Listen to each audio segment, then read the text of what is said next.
Yes, many, many years ago, I posted some information that was, basically trying to save my life. And thank goodness to my ex, the wonderful Kim Porter, the late Kim Porter, who, kind of warned me all along the way to, just kind of watch your back, so on and so forth. And I didn't understand why. Because of Diddy.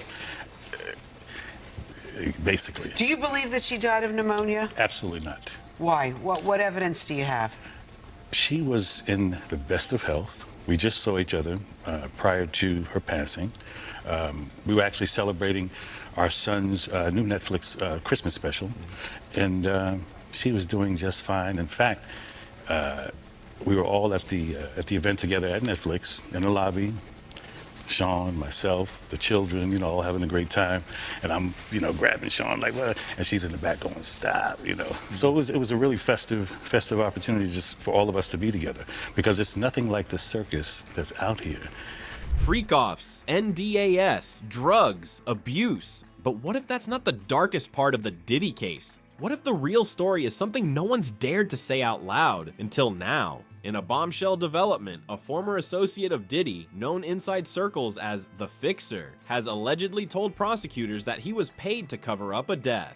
That's right, not silence a scandal, not destroy a tape, but clean up a tragedy and make sure the world never connected the dots. And one name keeps surfacing again and again: Kim Porter, Diddy's former partner, the mother of his children, a woman loved by millions, and gone too soon. The official cause of death was listed as pneumonia, but there were always questions, and now those questions are back. According to sealed testimony leaked from a court insider, this so-called fixer claims he was sent to the house the night Kim died. He didn't say she was murdered, but what he did say? There were substances present, there were people in the home who shouldn't have been there, and most chilling of all, there was a cleanup. The fixer says he wasn't the only one called. A private doctor, a crisis manager, and a team he described as media silencers. Within 24 hours, no autopsy photos, no media leaks, no public suspects, just a sealed funeral, a fast-moving PR cycle, and silence. But now that silence is cracking. The fixer allegedly kept records, burner phone logs, payment receipts, GPS pings, and encrypted texts. He claims he did the job, but always knew one day he might need to tell the truth. And that day might be now. Attorneys representing the Combs legal team have denied every allegation. They say the fixer's story is manufactured, a desperate attempt to stay out of prison. But if he takes the stand, and those texts match his story, we could be looking at a twist this trial was never meant to have. Because if a death was buried, what else was? And who else knew? Kim was loved. Kim was strong. And maybe, just maybe, Kim was trying to speak up. Diddy will go to prison for life, people. You don't know things that I knew about Diddy back in the day, and you want to know what? It's about time, people. It is about time. Diddy done. Wendy Williams said it best. They don't silence people with microphones. They silence people who know too much.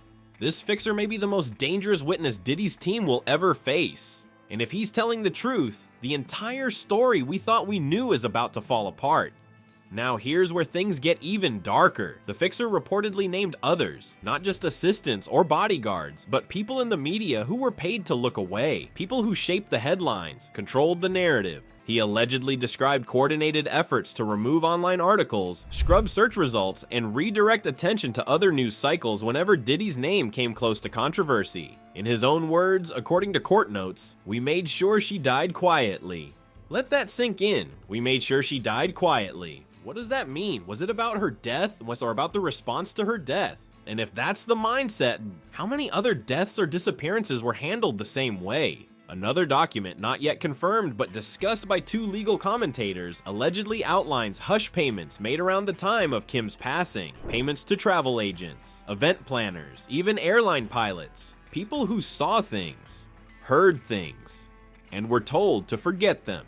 But the fixer didn't forget. He claims to have kept a private journal with names, locations, and timelines, entries that match public records in disturbing ways, flight paths, cell tower data, security footage logs. So it was a lot of the stuff, came to surprise, but a lot of the stuff will be revealed because, and that's why I thought it would be a good idea to finally tell my story. Every network came to me, participating, so and so, but I said, listen, I have no interest in speaking about another man. But you are in the book. Yeah, right. But this, I will speak about where our paths cross and what's most relevant. It's something I've been trying to say for many, many years. And unfortunately, Roseanne, even with Sean being incarcerated, that's not a celebration. There's no celebration in it. First and foremost, there's way too much collateral damage, and in many, many ways. Many people's lives are affected. And in fact, a genre of music that I grew up in is ruined right now. He says he waited for years because the system would have crushed him if he came forward too soon. But after seeing other women speak up, after watching Diddy's empire start to crumble, he's ready. And the prosecution, they're listening. They've requested sealed chambers to review his evidence. And one investigator reportedly said this off the record: if this checks out, we'll be reopening more than one case. A lot of things happened to Kim that she never explained to her father. So to see that girl take that beating like that, her father probably thought within himself, that's some of the things that happened to my daughter. And it has to be sickening to him. More than one case? Let that sit, because we're not just talking about Kim anymore. We're talking about a possible pattern, a system, and a man who may have cleaned up a lot more than just crime scenes. He may have cleaned up history, but there's more.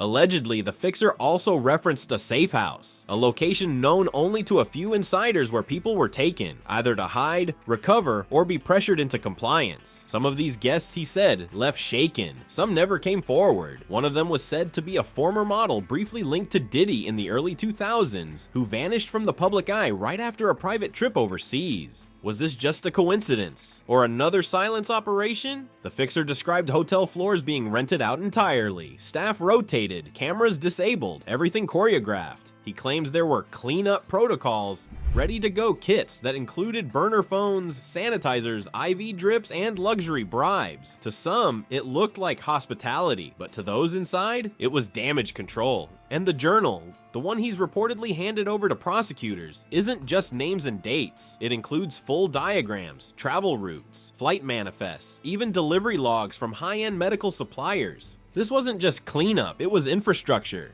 And if it's true, Diddy didn't just run a music empire, he ran a covert operation to protect it. One entry from the journal reportedly says, get ahead of it, pay them off, disappear the rest. Because allegedly, Kim was fined the day before and the day of her death. And then now she found in the bed, dead from pneumonia. Disappear the rest. Those 3 words alone could trigger a firestorm if authenticated in court. Now, let's go back to Kim. What if she knew something, or had something, she wasn't supposed to? Rumors suggest she had been writing a memoir, notes, audio files, maybe even footage. Nothing has been confirmed, but the fixer hinted in his testimony that Kim had become too confident, that she believed she had leverage, and then she was gone. The fixer said she'd been speaking with a journalist just weeks before her death, a journalist who allegedly abandoned the story without explanation. Coincidence or intimidation? This isn't just about a fixer with receipts, it's about a trail of fear. And the worst part, it might still be happening. Because the fixer warned prosecutors, there are still people out there doing what I used to do, watching, listening, cleaning.